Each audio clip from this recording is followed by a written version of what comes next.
How much real comfort everyone might enjoy if he would be contented with the lot in which heaven has cast him, and how much trouble would be avoided if people would only let well alone. A moderate independence, quietly and honestly procured, is certainly every way preferable even to immense possessions.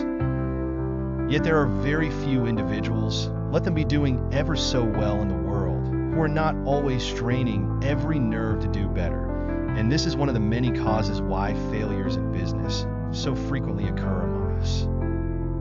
The present generation seem unwilling to realize by slow and sure degrees. Gentle reader, do you remember Monsieur Poupou? He used to keep a small toy store in Chatham, near the corner of Pearl Street. You must recollect him, of course. He lived there for many years and was one of the most polite and accommodating of shopkeepers. When a juvenile, you have bought tops and marbles of him 1,000 times. To be sure you have, and seen his vinegar visage lighted up with a smile as you flung him the coppers, and you have laughed at his little straight queue and his dimity breeches and all the other oddities. Well, then, there lived Monsieur Poupou ever since he came from dear, delightful Paris, as he was wont to call the city of his nativity. There he took in the pennies for his kickshaws. There he laid aside $5,000 against a rainy day. There he was as happy as a lark.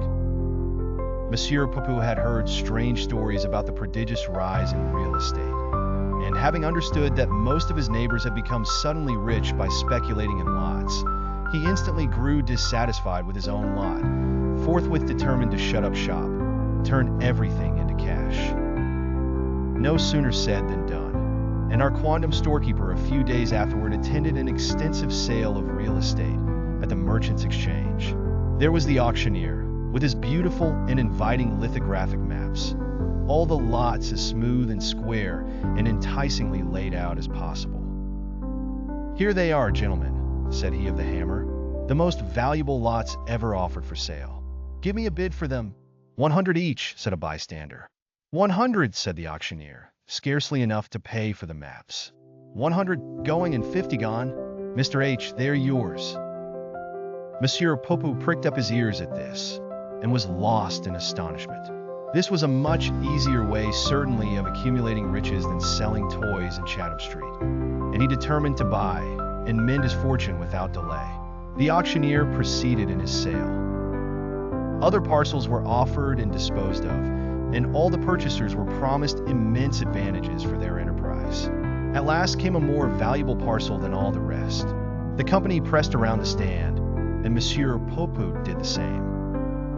"I now offer you, gentlemen, these magnificent lots, delightfully situated on Long Island, with valuable water privileges, property in fee, title indisputable, terms of sale cash, deeds ready for delivery immediately after the sale.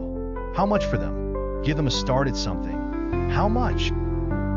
The auctioneer looked around. There were no bidders. At last he caught the eye of Monsieur Poupou. "Did you say 100, sir? Beautiful lots, valuable water privileges. Shall I say 100 for you?" "Oui, monsieur. I will give you $100 apiece, for de lot vid de valuable vadar privilege." Only 100 apiece for these 60 valuable lots. Only 100, gone. Monsieur Poupou was the fortunate possessor.